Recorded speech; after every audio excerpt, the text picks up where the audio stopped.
ચાલીએ છીએ સાતમું પ્રકરણ આપણે માપન. આ 10 અને 11 મેં તમને હોમવર્કમાં આપ્યા હતા, જે આપણે અહીંયા જોઈ લીધું, જાડું પાતળું અને સૌથી જાડું અને સૌથી પાતળું. હવે આવે છે આપણે ભારે અને હલકું, એને પણ આપણે જોઈ લઈએ. ઉપર સૂચના તમને આપેલી છે. ચિત્રનું અવલોકન કરી આપેલા ચોરસ માટે શું કરવાનું છે? તીરની નિશાની આપેલી છે. જો ખાસ કરીને હવે પહેલા આપણે સાચું ખોટું કરતા હતા, હવે તમારે આવી રીતના તીરની નિશાની કરવાની આવશે. શું કહ્યું છે આપણને? ભારે માટે આપણે શું કરવાનું છે? નીચે અહીંયા જે તીર આપેલું છે એની નિશાની, અને હલકા માટે આપણે અહીંયા જે ઊભું તીર આપણે આવી રીતના બધાને કરતા આવડે છે એ તીરની નિશાની તમારે કરવાની છે.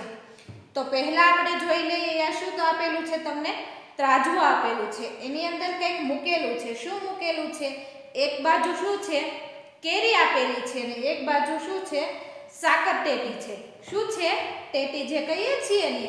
અને અહીંયા બાજુમાં જુઓ હાથી છે અને એની સામે કીડી છે. તો હવે તમને બધાને ખબર એટલે કે ખ્યાલ આવી ગયો હશે કે ત્રાજવામાં જે એક બાજુ કેરી છે ને એક બાજુ ટેટી છે, તો આ બંનેમાંથી ભારે વસ્તુ કઈ હશે? કઈ છે? ટેટી કેવી છે કેરી કરતાં? માત્ર કેરી કેટલી છે? એક જ છે. એક કરતાં વધારે હોત, 4-5 હોત તો ટેટી કરતાં વજન છે એ વધી જાય. પણ અહીંયા શું તમને આપેલું છે? એક જ માત્ર છે. તો ટેટી છે એ કેવી છે? ભારે છે. તો ટેટી સામે આપણે શું કરીશું? આવી રીતના જે ચોરસ આપેલું છે એમાં આપણે આવી રીતના તીર કરીશું. ટેટી અને દોરતી નથી, હું અહીંયા તમને લખીને બતાવું છું. કેરી છે તો એની સામે એ હલકી છે, તો શું કરશું આપણે? આવી રીતના ઊભા તીરની નિશાની આપણે કરવાની છે. બાજુમાં જુઓ હાથી અને કીડી છે, તો આ બંનેમાં ભારે કોણ છે? ભારે એટલે શું? જેનું વજન વધારે હોય એ વસ્તુ કેવી હોય છે? ભારે હોય છે. તો આપણે અહીંયા શું કરીશું? હાથી તો કીડી કરતાં ભારે હોય ને, કીડી તો સાવ હલકી હોય છે. તો એની સામે આવી રીતના આપણે અહીંયા નીચે તીરનું નિશાન કરવાનું છે, અને કીડીમાં અહીંયા જે તીર આપેલું છે ઊભું તીર, એનું નિશાન તમારે કરવાનું છે. આપણે તમે સાદી ભાષામાં કેવું હોય તો ઉલટું અને સુલટું, આ ઉપર જાય છે અને આ નીચે આવે છે. પછી આપેલા છે શું આપેલું છે? બલૂન એટલે કે ફુગ્ગો, અને વોલીબોલનો જે આપણે દડો રમીએ છીએ તે. તો વોલીબોલનો દડો તો ફુગા કરતાં ભારે હોય છે ને. સામાન્ય વાત છે કે દડો છે એ ફુગા કરતાં તો વધારે હોવાનો. શા માટે? કે જેમ આપણે વસ્તુ ઉપર જાય એમ હલકી હોય છે. ફુગ્ગો સાવ હલકો હોય છે તો આકાશમાં દૂર સુધી ઉડે છે. વોલીબોલ જે આપણે દડો છે એ ફરી પાછો આપણી પાસે આવી જાય છે. તો આ જે બંને વસ્તુ છે ફુગ્ગો અને દડો, તો દડો કેવો છે? વજનવાળો છે, અને ફુગ્ગો કેવો છે? હલકો છે. તો તેમાં તમારે આ નિશાની તીર કરવાનું છે, અને ફુગામાં દડાની અંદર તમારે આ નીચે આપણે તીરની નિશાન કરવાનું છે. પછી આપેલું છે પતંગ અને ફિરકી. તો કયો તો પતંગ અને ફિરકી આ બંનેમાંથી કયું ભારે છે? તો શું આવશે? પતંગ હલકી આવશે. શા માટે? એ કાગળ અને પ્લાસ્ટિક જેવી વસ્તુથી બનેલી હોય છે. કેવી હોય છે? હલકી. અને ફિરકી કેવી હોય છે? લાકડાની અંદર દોર વીટેલો હોય છે, એટલે એનું વજન છે એ કેવું હોય છે? વધી જાય છે. તો એ ભારે હોય છે. તો એની સામે તમારે આવી નિશાની કરવાની છે, અને તમારે પતંગ સામે આપણે ઊભું તીર કરવાનું છે. પછી નીચે આપેલા છે શૂઝ અને સોક્સ, એટલે કે મોજા અને બૂટ તમને આપેલા છે. તો શેનો વજન વધારે હોય છે? સોક્સનો કે શૂઝનો? તો શું આવશે? શૂઝનું વજન આપણે કેવું હોય છે? વધારે હોય છે. સોક્સ હલકા હોય છે. તો તેની સામે તમારે આવી રીતના ઊભા તીરની નિશાની કરવાની છે. સાચા ખોટાની હવે આપણે નિશાની નથી આવતી, એટલે આમાં નિશાની જ્યારે કરો ત્યારે આ બંને તીરમાં તમારે ખાસ કરીને ધ્યાન રાખવાનું છે. પછી આપેલું છે 10 રૂપિયાની નોટ છે, અને અહીંયા 10નો આપણને સિક્કો આપેલો છે. તો નોટ કરતાં સિક્કા, બંને વસ્તુ કરતાં શેનો વજન વધારે હોય છે? શેનો હોય છે? સિક્કાનો હોય ને. નોટ તો આપણે કાગળની બનેલી હોય છે, તો કેવી હોય છે? હવામાં ઉડે તો એ ઉડી જાય છે. સિક્કો આપણે હથેળીમાં તે રહે છે, વજન એનો વધારે હોય છે. પછી અહીંયા પીછું આપેલું છે ને ઈંટ છે, તો પીછું અને ઈંટમાં કોનું વજન વધારે હોય છે? ભારે કોણ હોય છે? ઈંટ ભારે હોય છે અને પીછું કેવું હોય છે? હલકું હોય છે. તો તમારે એની સામે આવી રીતના તીરની નિશાની કરવાની છે. જો મેં અહીંયા સ્વાપોથીની અંદર કરી છે, તમારે પણ મારી સાથે તમારી સ્વાપોથીની અંદર તમારે કરતું જવાના છે આવી રીતના નિશાન. પછી અહીંયા શું આપેલું છે? દડો છે અને ફૂલ રેકોર્ડ. આપણે જે ફૂલ રેકોર્ડ તમે રમો છો ને એ કેવું હોય છે? રેકેટ કેવું હોય છે? હલકું હોય છે અને દડો કેવો હોય છે? વજનદાર હોય છે. તો એ રેકેટમાં તમારે શું કરવાનું છે? ઊભા તીરના નિશાની કરવાની છે અને દડામાં તમારે નીચે તીરને લઈ જવાનું છે. બાજુમાં જુઓ, અહીંયા આપણને 3 ચિત્રો આપેલા છે. પહેલા આપણે અહીંયા પેજની અંદર 2 ચિત્રોની સરખામણી કરી અને અહીંયા તમારે 3 ચિત્રોની સરખામણી કરવાનું છે.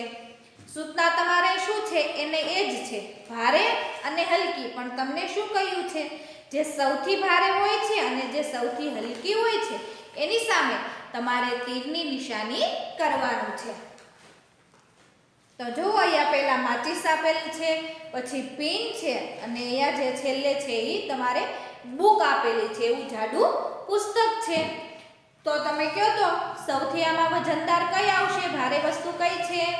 તો બુક. અહીંયા જાડી બતાવે છે ને, તો એ બુકનું વજન કેવું હોય છે?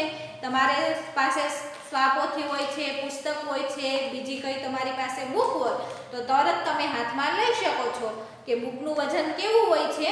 આપણે આવી રીતના હાથમાં રાખીને કરી જોઈએ અને એક હાથમાં આપણે કાંટા પિન રાખવાની છે. તો બંનેમાંથી જેનું વજન વધારે થાય છે તો પુસ્તકનું વજન વધારે થાય છે. તો પુસ્તકની સામે તમારે નીચે તીર કરીને નિશાની કરવાની છે અને માચિસ અને પિન આ બંનેમાંથી શેનું વજન ઓછું હોય છે? પિનનું. કાંટા પિનમાં માચિસની સળિયું હોય એ તો વધારે હોય છે વજન. પછી છે અનાનસ, તરબૂચ અને શું છે? ચેરી આપેલી છે. તો આ બંનેમાંથી શેનું વજન વધારે હોય છે? તરબૂચનું. અનાનસ કરતાં પણ તરબૂચ કેવું હોય છે? મોટું હોય છે. અને છેલ્લે છે અહીંયા ચેરી છે, તો એ તો સાવ નાની અમથી હોય છે એટલે એનું વજન પણ કેવું હોવાનું? ઓછું. એટલે એ કેવું હોય છે? વજનમાં હળવી હોય છે.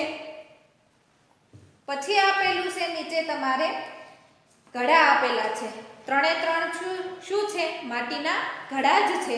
પહેલા મોટો છે, પછી એનાથી થોડોક નાનો અને પછી થોડોક વચ્ચેની સાઈઝ છે. આ મોટા કરતાં થોડીક નાની સાઈઝમાં છે. તો આ 3માંથી તમે જોઈ શકો છો કે માટીનો જે ઘડો છે એ કેવો છે? સૌથી વજનવાળો છે અને પછી એનાથી સૌથી ઓછો વજનવાળો છે. તો અહીંયા આપણે શું કરીશું?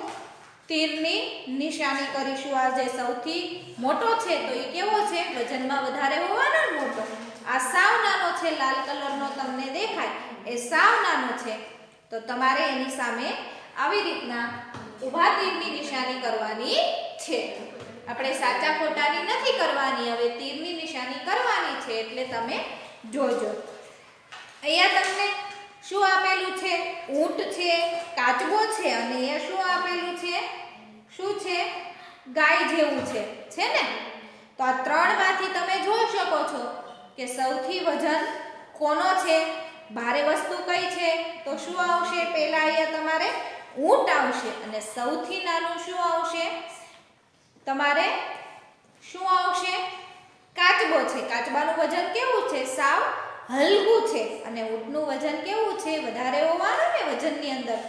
તો તમારે ઊંટ છે એની સામે તમારે આવા તીરની નિશાની કરવાની છે અને કાચબામાં તમારે આવી રીતના ઊભા તીરની નિશાની કરવાની છે. અહીંયા જુઓ, આપણે આ 2 પેજની અંદર છે એ ભારે હલકું આપણે જોઈ લીધું. હવે તમારે અહીંયા આવે છે પ્રવૃત્તિઓ, એટલે કે તમારે વિદ્યાર્થીએ જાતે કરવાની હોય છે. તમને સમજાવું છું કેવી રીતના કરવાની છે. શિક્ષક વિદ્યાર્થીઓને આંગળ, વેત, હાથ, પગલાથી અંદાજિત માપન કરતા શીખવશે. એટલે કે જો તમારે અહીંયા 3 આંગળી આપેલી છે, આવી રીતના આપણે 3 આંગળી તમારી હોય છે કે આમ રાખો, આવી રીતના રાખો તો જો તમારે અહીંયા કેવી રીતના માપન થાય છે. તમારી રાખવાની, કેમ કે મારી આંગળી તો તમારા કરતાં મોટી હોય છે. આવી રીતના હું જુઓ 3 આંગળી આમ મારી રાખું તો કેટલી આવી રીતના માપન થાય ને તમારે અહીંયા પેનથી આવી રીતના નિશાન કરવાનું છે. 3 આંગળીઓ કેવી રીતના થાય? પછી તમને શું આપેલું છે? વેત આપેલી છે. જુઓ તો વેત છે ને એને આપણે આવી રીતના માપન કરવાનું. તમને એકાદ બે હું તમને આપી દઉં તો તમને ખ્યાલ આવે કે કેવી રીતના તમારે કરવાનું છે.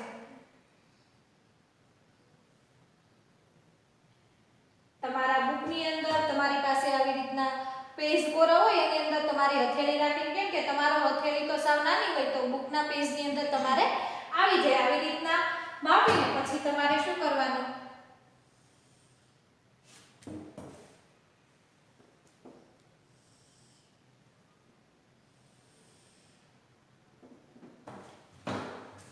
ફરી પાછી આવી રીતના માપવાનું. જો માપ છે એ આપણે બદલાઈ જાય ને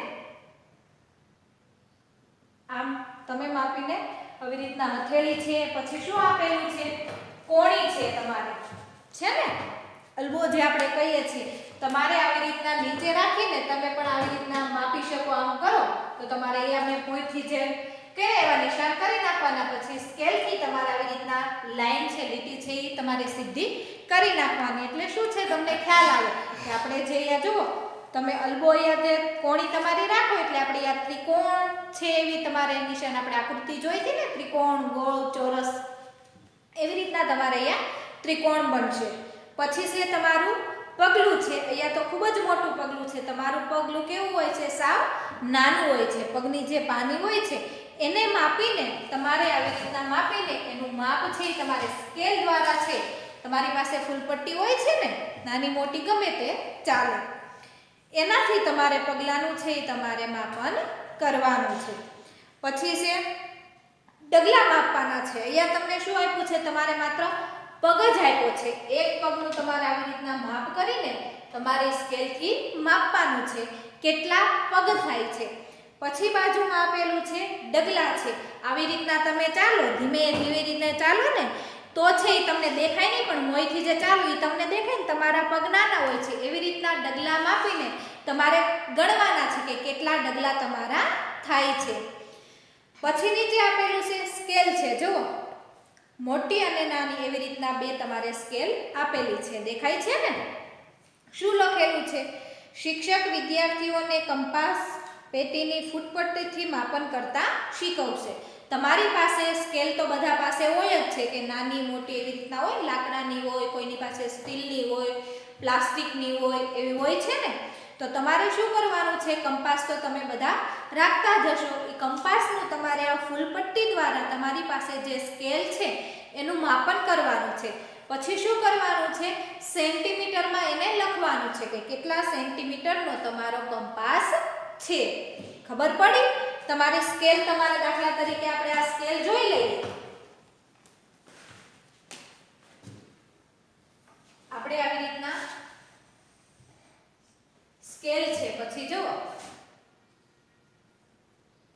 આમ લખેલું હોય છે ને 1 હોય છે, 2, 3, 4 અને 5 આવી રીતના સ્કેલ તમારે દોરેલી હોય છે. તો તમારે શું કરવાનું છે કે કેટલા સેન્ટીમીટરમાં તમારો કંપાસ થાય છે. દાખલા તરીકે તમે માપો તો તમારે અહીંયા 4 સેન્ટીમીટર સુધીનો તમારો કંપાસ આવતો હોય છે.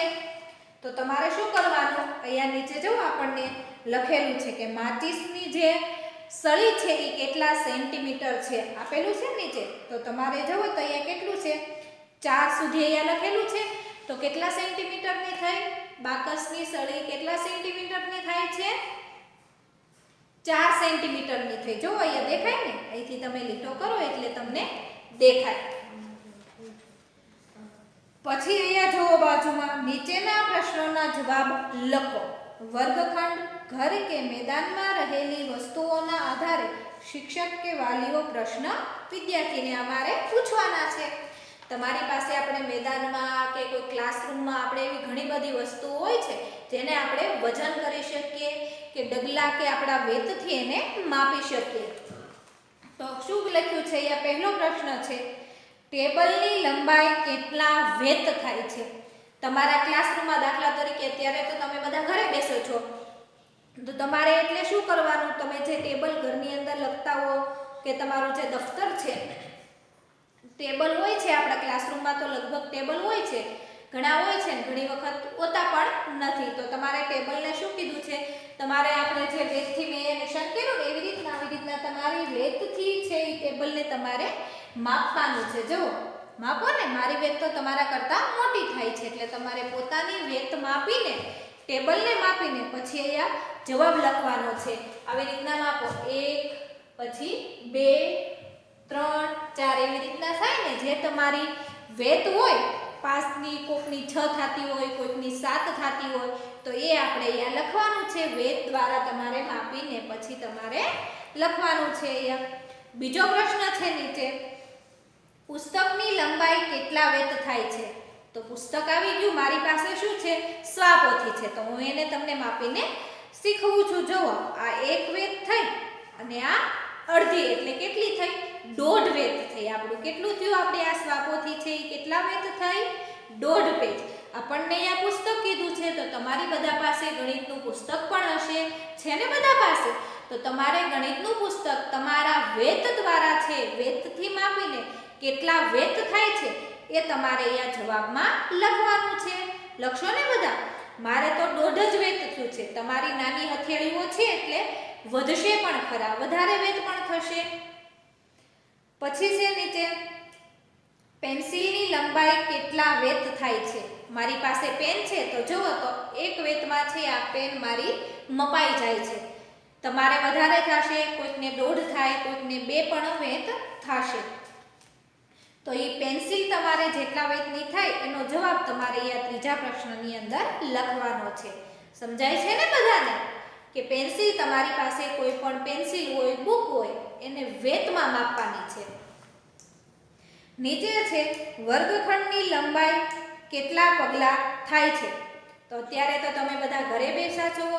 જો તમારે સ્કૂલ શરૂ હોત તો તમારે ક્લાસની અંદર આપણે છે અમુક બાળકોને શીખવાડે કે કેવી રીતના છે ડગલા માપીને છે આપણો ક્લાસરૂમ છે એ મપાય છે. આપણે બાળકોને ચલાવીને ડગલા પડાવીને આપણે જોઈ શકીએ. પણ આવું તમારે કાંઈ ન કરવું હોય તો તમે શું કરશો, તમારો જે રૂમ હોય છે, અત્યારે તમારું જે ઘર છે એમાં કોઈ પણ રૂમને તમે ડગલા માપીને તમે તમારા ડગલા છે માપી શકો છો ને અહીંયા તમારે એ જવાબમાં લખવાનું છે. નીચે પ્રશ્ન છે, ઘરના ઓરડાની લંબાઈ કેટલા પગલા થાય છે એ તમારે દર્શાવવાનું છે. શું આવે છે? ઘરના ઓરડાના, પહેલા એવી વર્ગખંડની લંબાઈ, પછી આવી તમારે ઘરના ઓરડાની. અત્યારે તમે સ્કૂલમાં આવતા નથી તો તમારું જે વર્ગખંડનું છે એ તમે ખાલી રાખી શકો. ને નીચે તમારે ઓરડા તો તમારા ઘરનો જે રૂમ છે એ ડગલાને તમારે પગલાને માપીને તમારે એ પગલા લખવાના છે. સાદડીની લંબાઈ કેટલા પગલા થાય છે? નીચે બેસવા માટે આપણે ચાદર પાથરીએ ને, સાદડી કહેવાય છે ને સાદી ભાષાની અંદર.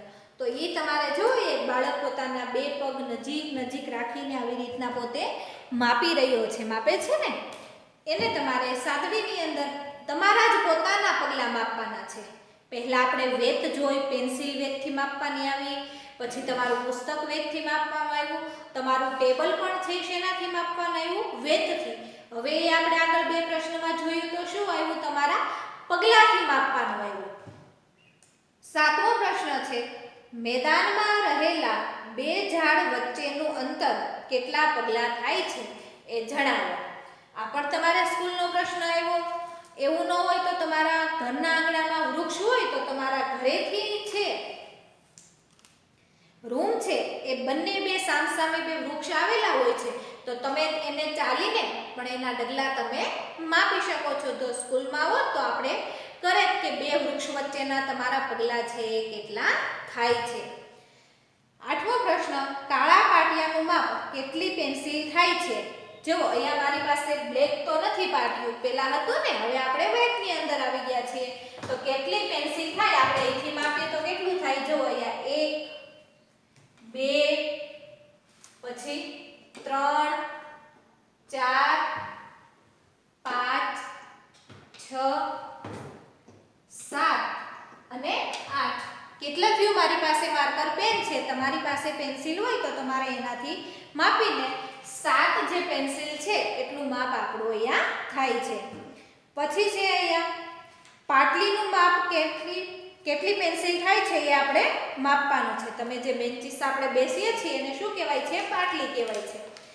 એને પણ તમારે પેન્સિલ દ્વારા માપવાનું છે. 10મો પ્રશ્ન છે દફતરનું માપ કેટલી પેન્સિલ છે? તો દફતર તો તમારે બધા પાસે હશે અને પેન્સિલ પણ તમે બધા રાખતા જ હશો, કેમ કે આપણે જે કામ કરીએ છીએ તમે લખો છો એ પેન્સિલથી જ લખો છો ને. તો પેન્સિલથી તમારું જે દફતર છે, મારી પાસે તો કાંઈ દફતર નથી, તો તમારું પોતાનું દફતર છે બધાનું અલગ અલગ સાઈઝનું હશે, બધાનું એક સમાન કાંઈ નહીં હોય, અલગ અલગ હોય. કોઈકને નાનું હોય, કોઈકને મોટું હોય, એવી રીતના હશે. કોઈકને જાડું પહોળું હોય, કોઈકને ઊંચાઈની અંદર એટલે કે લંબાઈની અંદર પણ મોટું હશે. તો તમારે પેન્સિલ દ્વારા તમારા દફતરને માપીને તમારી સ્વાપોથીની અંદર છે તમારે લખવાનું છે, પછી પૂરવાનું છે. પહેલા માપી લેવાનું અને પછી પેન્સિલથી તમારે અહીંયા લખવાનું છે. 11મો પ્રશ્ન રમતનું મેદાન કેટલા દંડા થાય છે? દંડા આપેલા છે. જો રમતનું મેદાન છે તમારે કેટલા દંડા એટલે કે કોઈ તમારી પાસે લાકડીનો નાનો એવો ટુકડો હોય કે કોઈ મોટી લાકડી હોય એ લઈને તમારું જે તમે રમતના મેદાનમાં રમવા જાઓ છો એ કેટલા દંડા એટલે કે કેટલી લાકડીઓ થાય છે એને માપીને તમારે અહીંયા લખવાનું છે. અત્યારે તમે સ્કૂલની અંદર નથી આવતા, પણ તમે ક્યાંક બાળકો છો એટલે તમારા ઘરનું આંગણું ઘણાનું નાનું હોય, ફળિયું નાનું હોય, તો બહાર મેદાનમાં રમવા જાઓ છો ને, તો રમતની અંદર આવી રીતના તમારે શીખવા માટે રમતના મેદાનને તમે હવે જ્યારે રમવા જાઓ ત્યારે તમારા લાકડીના નાના એવા ટુકડા સાથે તમારું રમતનું મેદાન છે તમારે માપીને જોવાનું કે કેટલી લાકડી થાય છે. હવે આવે છે અહીંયા શિક્ષક વર્ગખંડમાં અમુક વિદ્યાર્થીઓને બોલાવી દિવાલ સાથે અડકીને ઊભા રાખી તેમની ઊંચાઈ માપી ત્યાં રિબન લગાવશે. ત્યારબાદ રિબનના આધારે સૌથી ઊંચો અને જે સૌથી નીચો હોય કોણ જેવા પ્રશ્નો દ્વારા ઊંચા નીચાનો પોતે ખ્યાલ આવે છે. અહીંયા વિદ્યાર્થી નથી એટલે હું તમને અહીંયા કેવી રીતના ઊભું રહેવાનું છે. જો આ આપણને બોર્ડ આપેલું છે, અમુક વિદ્યાર્થીઓને દિવાલ સાથે, દિવાલ તો આપણે દૂર છે, મારી પાસે અહીંયા શું છે? બોર્ડ આપેલું છે. તો હું આવી રીતના અટકીને પછી અહીંયા શું આવશે? રિબનનું આવી રીતના નિશાન કરીને અહીંયા છે એ પહેલા મારી જો હાઈટ કેટલી છે, ઊંચાઈ આપણે ઊંચાઈ ગણવાની તો અહીંયા સુધી આવે છે, તો અહીંયા આપણે નિશાન કરી લઈએ. કર્યું ને? જો મેં અહીંયા ટપકું કર્યું છે, તો એ ટપકુનું પછી કોઈ ઊંચા હોય, કોઈ એનાથી નીચા હોય તો બાજુમાં આવશે. થોડુંક એનાથી નીચું હોય તો આપણે અહીંયા ટપકું છે એ આપણે કરવાનું, એટલે કે નિશાન આપણે કરી શકીએ ને. આવી રીતના જો બાજુમાં તમને લંબાઈ ઊંચાઈ આપેલી છે, નામ પણ આપેલા છે. નામ બધાના એકસાથે યાદ ન રહે એટલે આપણે જે નિશાન કર્યું હોય ત્યાં એનું નામ આપણે લખી નાખવાનું. તો અહીંયા જોવો તો સૌથી ઊંચું કોણ છે? રવિ છે, છોકરાનું નામ છે ને, સૌથી ઊંચો છે. અને સૌથી નીચું કોણ છે? ઉર્મી. તમે અહીંયા જોઈ શકો છો રવિથી થોડુંક નીચું સોનું આવે છે, પછી ઉષા આવે છે, પછી ઉર્મી આવે છે, ઉર્મીથી ફરી પાછું થોડુંક ઊંચું ઉમંગ આવે છે અને પછી છેલ્લે પ્રિયા આવે છે. તો સૌથી ઊંચું કોણ થાય છે? રવિ. અને સૌથી નીચું કોણ બને છે? ઉર્મીની હાઈટ છે એ કેટલી છે? સૌથી નીચી છે. બીજો પ્રશ્ન છે શિક્ષક વિદ્યાર્થી પાસે શાળામાં કે વર્ગખંડમાં પ્રાપ્ય વસ્તુઓને ભેગી કરાવી તેમાંથી 2-2 કે 3-3 વસ્તુઓ બતાવી ભારે વસ્તુઓ કઈ છે અને હલકી વસ્તુઓ કઈ છે તેના દ્વારા પોતે હલકા અને ભારે વસ્તુઓનો છે એ પોતે ખ્યાલ આપશે અને વિદ્યાર્થીઓને વસ્તુઓ દ્વારા પોતે સમજાવશે. વર્ગીકૃત કરવાની. વર્ગીકૃત એટલે શું? બંને વસ્તુને આપણે અલગ અલગ કરવાની છે. દાખલા તરીકે હું તમને અત્યારે સમજાવું છું કે તમે ઘરે બેઠા છો તો તમે બેન્ચીસમાં અત્યારે બેસતા નથી. તો આપણે ક્લાસરૂમની અંદર શું હોય છે? બેન્ચીસ હોય છે, બોર્ડ હોય છે, આવી રીતના ચોક હોય અને આવી રીતના માર્કર પેન હોય છે અને એક શિક્ષક સાથે એનું પુસ્તક હોય છે, સ્વાપોથી હોય છે, પછી ઘણા ક્લાસની અંદર આપણે ઘડિયાળ પણ હોય, પંખા, આવું બધું હોય છે ને. તમારા દફતરની જ વાત કરી લઈએ. કોઈ પાસે નાસ્તાનો ડબ્બો હોય, તમે નાસ્તો કરી લીધા હોય તો તમારો નાસ્તાનો ડબ્બો ખાલી હોય, નહીતર ભરેલો હોય, પાણીની બોટલ હોય, આવી બધી વસ્તુ હોય ને તમારી પાસે, કે બધી જ વસ્તુઓને તમારે શું કરવાનું છે, ઘરે બેસીને બધી વસ્તુઓને ભેગી કરીને તમારે શું કરવાનું, આવી રીતના હાથમાં રાખવાનું છે, બંને હાથમાં એક સાથે ન રાખી શકો તો એક એક વસ્તુને તમારે રાખવાનું છે. તો તમને સામાન્ય તરફ ખ્યાલ આવી જશે કે એક હાથમાં મારે પુસ્તક છે ને એક હાથમાં પેન છે, તો આ બંને વસ્તુમાંથી ભારે કઈ કહેવાશે? સ્વાપોથી છે શું છે, મારી પેન કરતાં વજનમાં વધારે છે, ભારે છે. તો તમને તરત ખ્યાલ આવી જશે ને કે કઈ વસ્તુ ભારે છે અને કઈ વસ્તુ છે એ હલકી છે. ખબર પડી ગઈ બધાને? સરસ. આવી રીતના તમારા દફતરની અંદર રહેલી પેન્સિલ, સ્કેલ, પરિકર આવું બધું તમે રાખતા હશો, ચેક રબર આવું બધું છે ને તમારી પાસે, એનો વજન તમારે કરવાનો હાથમાં રાખીને. કઈ વસ્તુ ભારે છે એને અલગ તારવવાની અને જે હલકી છે એને પણ આપણે એક બાજુથી અલગ તારવવાની છે.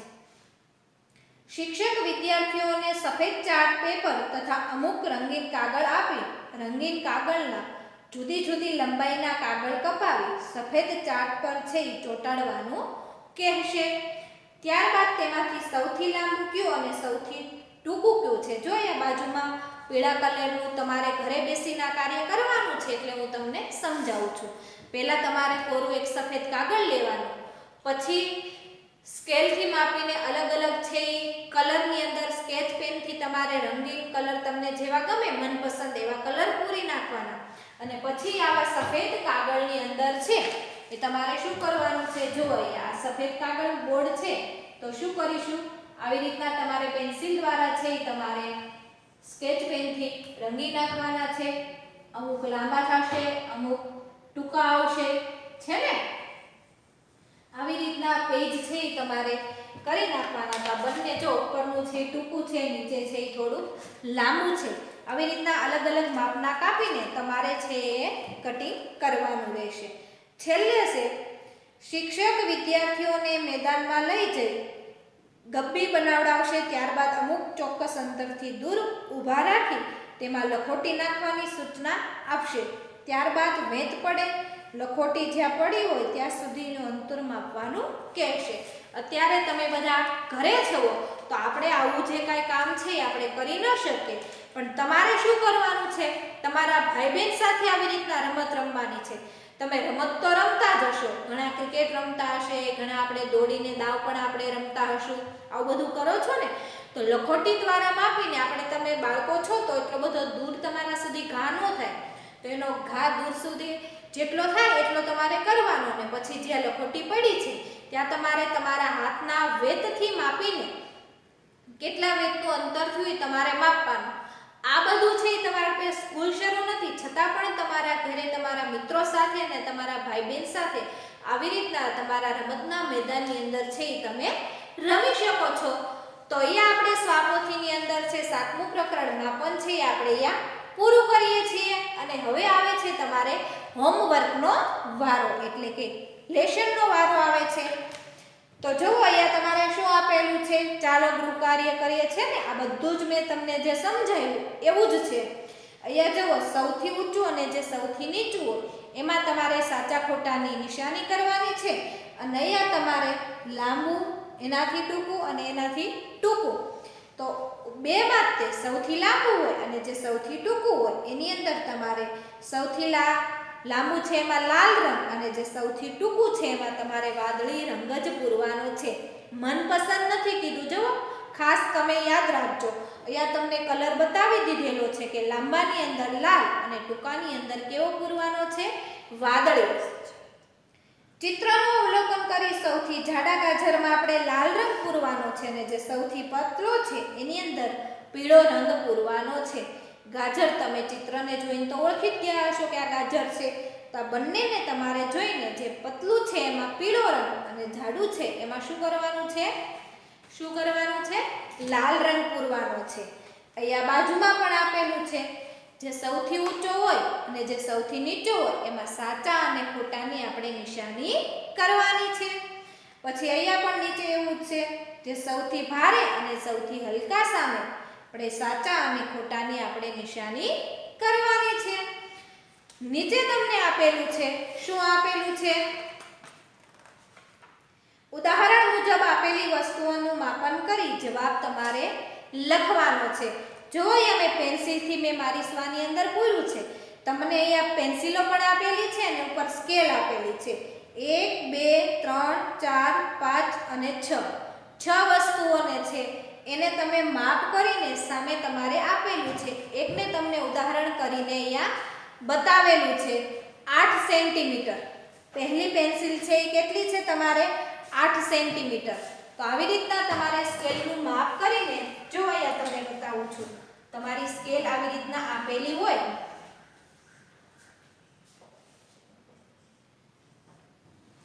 નીચે તમે આવી રીતના પેન્સિલ દોરો, તમારે દોરેલી જ છે, હું તમને ખાલી સમજાવવા માટે અહીંયા દોરું છું. તો તમે શું કરશો? આપણે શું થયું? 3 સેન્ટીમીટર થયું. તો અહીંયા તમારે લખવાનું 3 સેન્ટીમીટર.